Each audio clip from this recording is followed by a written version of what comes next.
Sometimes it's not even always a case of what can you do to progress. Sometimes it's what shouldn't you do to be able to progress, and how might you be blocking your own blessing. You are very easily forgotten. Nobody even knows if you're there or not. Like, you add no value. I've been here for 3 years. Why haven't I had a pay rise? Why haven't I done this?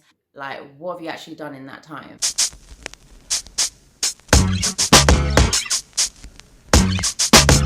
Hi everyone, and welcome back to the Slay with Shay platform. If you're new to this platform, welcome. Thank you for being here. Welcome to the family, and please do hit that subscribe button. How is everybody doing today? I'm actually in a really good mood. The sun is shining, which can only be a good thing, and yeah, I'm in good spirits today. Yeah, I hope everybody has had a good week, and I hope everybody continues to have a blessed week ahead.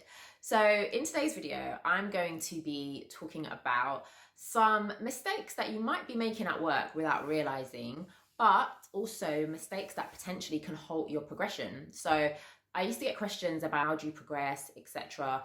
And sometimes it's not even always a case of what can you do to progress. Sometimes it's what shouldn't you do to be able to progress, and how might you be blocking your own blessings by some of the simple things that you might be doing or not doing at work that can actually halt your progression. So I thought it would be good just to kind of answer that progression question in a different way by just kind of giving a list of different either character flaws or different things that people might do at work that can actually affect their progression. And I'm going to apologize in advance if I trigger anybody with anything I say. I'm not here to throw shots. It's just about creating awareness and just trying to encourage people to be more self-aware when it comes to the way in which they work and within their working environments. It's something that even myself, I constantly am always trying to check myself and make sure that I'm not either doing any of these things or giving off any of these vibes. And, you know, in the past, I probably have done some of these things. So yeah, it's just about creating self-awareness at work, because a lot of the time I think you come in, you do your job, you feel like you're doing a great job and you think that that should be enough, but actually there's sometimes a lot more to it than that. So one thing that you might be doing that could be halting your progression is that you are very easily forgotten. Nobody even knows if you're there or not. Like, you add no value, as harsh as that sounds. You might do a decent enough of a job, but you don't do anything that's kind of significant enough that people actually really notice that you're there. There's not kind of anything that you necessarily own, whether it's from a project perspective or whether it's a piece of work or procedure that you've created or something that you've helped make better, any process improvements that you have done. You have literally just not done anything that's kind of added an extra set of value to your team or your organization. So it's kind of like, whether you're there or not, the team will still be fine. You definitely want to get to a place where your role becomes almost critical, to the point where people feel your absence when you're not there. Like, certain things may not even work the same when you're not around, or certain procedures may not flow the same when you're not around, because maybe perhaps you're like the go-to person. If you are somebody who's just so easily forgotten, whether you're there or not, it makes no real difference. And if you was to leave tomorrow, they wouldn't even feel your absence.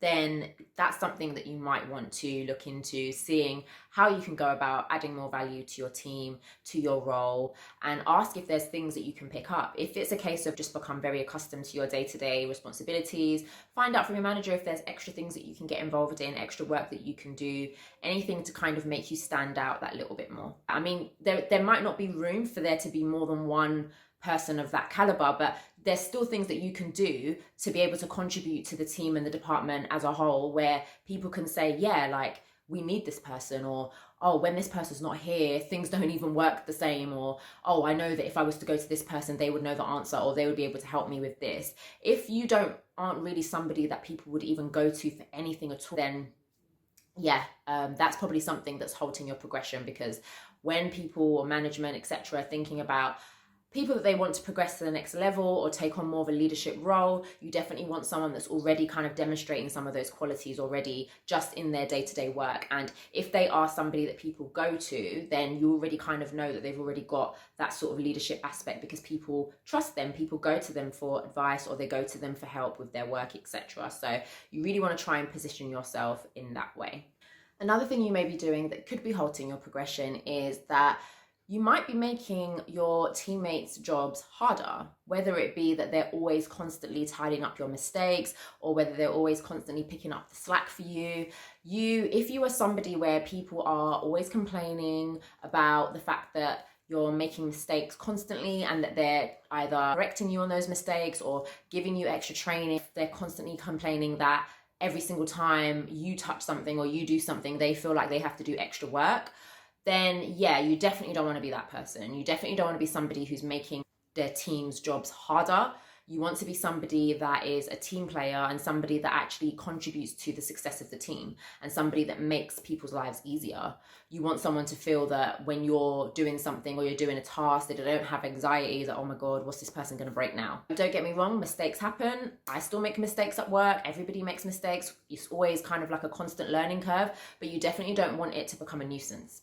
To put it quite frankly, you definitely don't want to be that person where people actually dread coming into work or working with you because they feel that the quality of the work that they're going to get from you isn't quite sufficient. So you definitely want to kind of make sure that you are keeping the quality of your work consistent, that you are somebody who doesn't make people's job harder than it has to be, and that if you do make mistakes, that you quickly act on them and that you learn from them and that you continue to make sure that you implement change going forward rather than repeating the same mistakes and making people feel like they have to pick up the slack for you. Another thing you might be doing is you may be coming across very self-entitled. So for example, you get people that say, I've been here for 3 years, why haven't I had a pay rise? Why haven't I done this?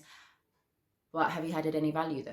Like, what have you actually done in that time? And you know, it's very common, I think, with anything in life. I think we can all be like that in different areas of our lives. We say, oh, we've done this for this long, or you've done this for that long. And then you just sort of expect a certain result just because of a certain amount of time. But just because you put a certain amount of time into something doesn't mean that you are automatically entitled to the benefits of whatever that particular thing is. It's very important to make sure that you are using that time adequately. So what have you done within that 3 years you've been at that company? What processes have you put in place? What projects have you gotten involved in? What process improvements have you implemented? What have you done to kind of make things easier for yourself and your team and your manager, etc.? So you could have been there for 3 years, but if you've been coming in and doing the absolute bare minimum for that time, then I don't think it necessarily might equal a promotion. So yeah, I think it's important to recognize when you're coming from a place of entitlement rather than actually coming from a place of, I've actually worked really hard over the space of time I've been here. This is what I've got to show for it, and yet I'm still not being rewarded in the way in which I'm supposed to. Another thing is that if you're not proactive when it comes to problem solving, being good at being able to identify a problem and providing a solution, especially in a workplace environment, that is invaluable. Everybody loves that. I mean, who doesn't love a problem solver? Problems will always come up at work as well. So the person that's kind of quick on their feet to think of, how do we solve this? How do we fix this? Even if you yourself can't actually solve it, but what other business areas do I need to consult to fix this? Or who do I need to be in touch with that's going to help sort this out? Even if it's just a case of pulling together a meeting with the right people and facilitating that meeting to get to the bottom of whatever that problem is, that's still being proactive. Being able to think on your feet and being able to provide solutions to a company's problems is something that you can keep and you can have to say, yes, this is how I've demonstrated that I have added value, because when this particular incident happened, this is how I dealt with it. This is the ideas that I put forward in regards to that. So yes, if you are not proactive when it comes to situations of being able to solve problems, you could be stunting your growth. Another thing you could be doing to stunt your growth is that you don't identify your areas of weaknesses and you don't ask for help when you need it. This is a big one because this is something that I have actually struggled with quite a bit over the course of my career. Particularly the more senior I got, I kind of put this expectation on myself that I'm supposed to know everything and I'm going to be looking some type of way if I don't know how to do this or fix that. It was something that I battled with for a long time. But what you find is if you are not able to identify your weaknesses quick enough, you're not creating enough situations where you can actually learn and grow. And the worst thing you can do is pretend like you know something and then you think that you can go and figure it out, but it turns out it's not as straightforward, and it's like, okay, how do I come back and say, actually, I don't know how to do that? So yeah, best thing to do is be real with your weaknesses from the jump. So if you come into a role and there's a particular task that you're faced with, you naturally feel like, oh, I've just got here, I'm new, I don't want to seem like I'm incompetent. But there's nothing wrong in saying, actually, I don't understand that, or can you show me? Can you take me through this? Being able to identify your weaknesses is golden, because there's a reason why there's specialists for different areas. You don't have to be the data scientist and the project manager and the this and the that. There's a reason why there's people that have those roles. And it's something that it took me some time to realize that actually, rather than try and take on everything myself and kill myself to try and do things that aren't actually even within my skill set to do, there are other people who are specialists at this, and instead I can actually just call on them to help me with certain projects. So where I'm weak, there's someone else that's strong. And I think it's really important to identify that in a workplace environment and not feel like you have to take everything on, and then off the back of that stunt your own growth because you've pretended that you're good at something that you know that actually you're not that good at. That doesn't matter, because there's other areas you're good at, and there's other skills that you bring to the role and to the company that you should just focus on increasing, rather than trying to kill yourself with skills that maybe you're just not so equipped with. I'm not by any means saying that you should try and stop learning, or that you shouldn't try and learn new skills. By all means do so, but if something is predominantly outside of your expertise and you know that, I don't really think there's any benefit in trying to kind of force yourself to figure out that particular problem when there's people who can actually help you.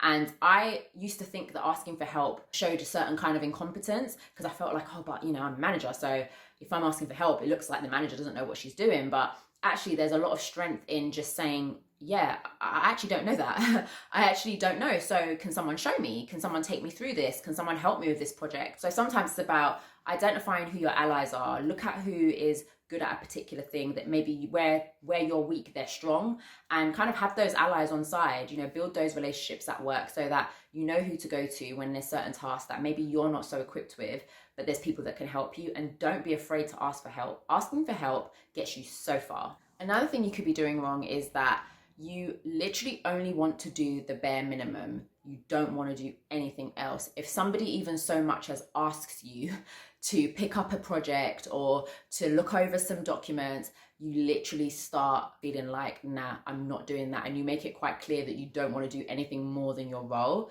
I can appreciate that sometimes there's reasons for this. So for example, if you're not satisfied with your pay, etc., there's reasons why you might become disgruntled in your job and why you might feel like, no, I'm not giving these people any more than what I'm supposed to because they don't deserve it. That's completely different. But I'm in situations where that's not the case. You yourself, out of just pure, I don't even want to say laziness, but just your character is just that you just want to come in and do the bare minimum. You just don't want to do anything more. There are people who are like that, and they will openly say, I'm not really that person that's going to stay that little bit extra. I'm not that person that's going to take on a project if I don't have to. I'm not that person that's going to try and find ways to make my manager's life easier. I just want to come in, do my task, and go home. But you probably will find that those people may not progress as fast as other people who are willing to do that little bit extra. And it should always be whatever's within your capacity to do. No one's saying that you should come and kill yourself and come and take on projects that you don't want to take on or that you can't, because there's no guarantee that there's a promotion at the end of it. But I definitely think if you're somebody that demonstrates that you are willing to kind of go above and beyond when necessary, and that you're willing to take on that little bit more, then yeah, I think that definitely kind of speaks well of somebody that could be considered for a promotion, because you are showing that you are willing to do things that may be outside of your day to day. But if you come in and you do the absolute bare minimum, nothing more, then I think that the chances of you getting promoted are quite slim. Another thing that you could be doing is letting imposter syndrome take over.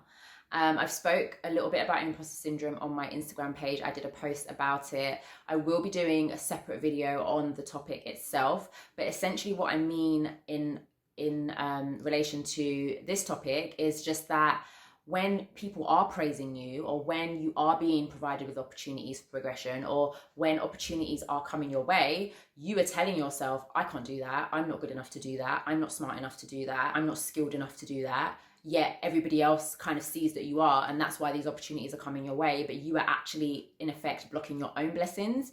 If you find that whenever things like that happen or opportunities arise like that at work, and your instant kind of reaction is to be opposed to it because you feel like it's not for you, you can't do it, you're not good enough, then you may potentially be having some imposter syndrome, which I'm going to do a video on how imposter syndrome can really affect your career and your aspirations, and how we are saying goodbye to imposter syndrome this year. So I'll do a separate video on that, but yeah, that is something that you may be doing that could be stunting your growth. Another thing is if you have a lack of ownership when it comes to tasks. So people can't give things to you comfortably and know that you will own it and that you will make sure that you get that work done to the best quality. You kind of have a very slapdash attitude towards it, and you're kind of like, oh, I'll do it when I can. And when someone asks when it's done or when it will be done, you kind of don't really want to take ownership of it. You'd rather kind of just pass it on to someone else.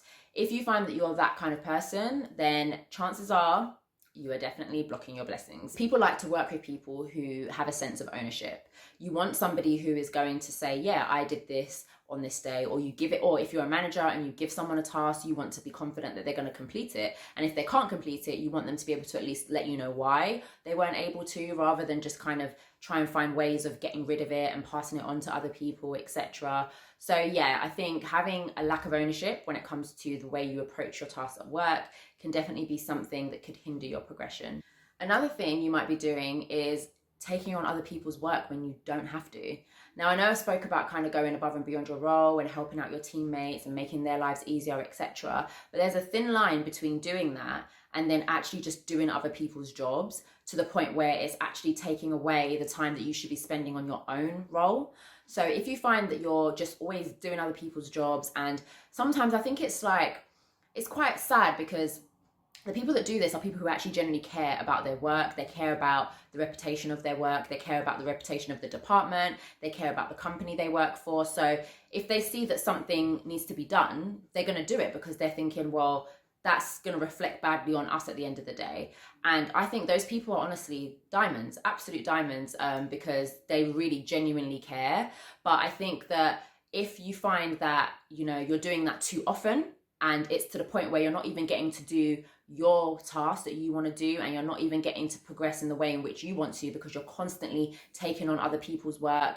And also, if it's not being made aware to management that this is happening, because management just see that the work is getting done, they don't realize that, oh, it's because like Megan has decided to do Robert's work for the past 2 weeks. They're just seeing that, oh, that task was done. Oh, okay, great. They may not be aware that actually you're doing a lot more than you're supposed to. So I think if you are finding yourself in situations where you're taking on other people's work, definitely still make sure you're highlighting that to management, but also highlighting it to the individual directly themselves, and let them know that there's been more than one occasion where you've had to kind of pick up their slack, and just basically kind of politely say to them that you would appreciate if they took more ownership of their own tasks. Because again, they could be exploiting you too, because they could see that, oh, okay, yeah, I'm not gonna lie, like if I don't do it, then yeah, I know Megan's gonna do it anyway, so it's all good. And no, you definitely don't want to be that person, because you'll find that while you're spending all that time doing other people's work, you're actually taking away from work that you could be doing for yourself to help with your own progression. Another thing you might be doing is that you allow other people to tell you what you're good at, rather than actually have a sense of being able to identify your own strengths and your own skills. If you repeatedly in life let people tell you who you are, then you're never going to really exercise your full potential, because you're just going by what everybody else is telling you. Whilst it's great for other people to recognize your skills and recognize your strengths, there's probably a lot more that you can identify within yourself by going inwardly and saying, do you know what? I'm really good at this. I'm really good at that. That way, people can't put you in a box. People can't say, oh, you're only good at spreadsheets, or you're only good at this. You know yourself, oh, I'm good at spreadsheets, and I'm good at this, and I'm good at that. And when you're able to identify your skill set, you're able to put that forward whenever you're having conversations about promotions and progression, etc., because you have properly identified all the areas that you're good at. Don't get me wrong, I know how cringeworthy it is when you have to do those like appraisals and self-assessment reviews, etc., when you're basically having to talk about all the good things that you're good at. I really struggle with that, but it's something that I've learned that you just have to do it. You have to really plug yourself. You have to promote yourself, and you have to big yourself up, essentially, because no one's going to do that better than you will. And the last thing is that maybe you let your insecurities cause offense. Perhaps somebody has stepped in for you to help you with a task, and maybe you didn't get around to it, and they thought, you know what, let me just help this person out and do it. But rather than you appreciate that help, you get defensive about it, or you take it quite personally. But it might be that because you know that perhaps maybe you might not have done it as good as that person did, or maybe you don't even yourself know how to do that particular thing. So it's letting your insecurities come to the forefront, and instead of actually just using that as an opportunity to learn something from someone, you get defensive about it. And if you do that, again, you're kind of stopping yourself from being able to progress, because that's something that you can learn. what I, like to do is if I don't know something and somebody stepped in to do it for me, it's a case of, okay, well, let me actually ask that person, how did you do that? Can you show that to me? Can you show me? Or can we set up some time so that you can take me through this, etc.? I think that kind of approach you'll find will really help, because one, you won't be letting your insecurities get the better of you. And it doesn't even need to be an insecurity, because it's a case of, okay, I don't know something. But like I said before, where you're weak, someone else is strong. So use that as an opportunity to learn and to grow and improve yourself, rather than take offense to the fact that somebody has actually helped you out. So yeah, so those are the areas that I think I would say from my experience that perhaps you may be doing without realizing that could be stunting your progression. Let me know what you think of some of those points. Let me know if perhaps maybe you've exhibited some of those behaviors, because I know I have in the past as well. So yeah, let's have a discussion about it. Let me know if you want me to do another video a little bit more specific on how I was able to progress in my field, or something else that's a bit more specific to progression in general. Let me know your thoughts. Let me know your ideas on videos that you want to see. And yeah, thank you so much for watching this video, and look forward to seeing you guys in the next one.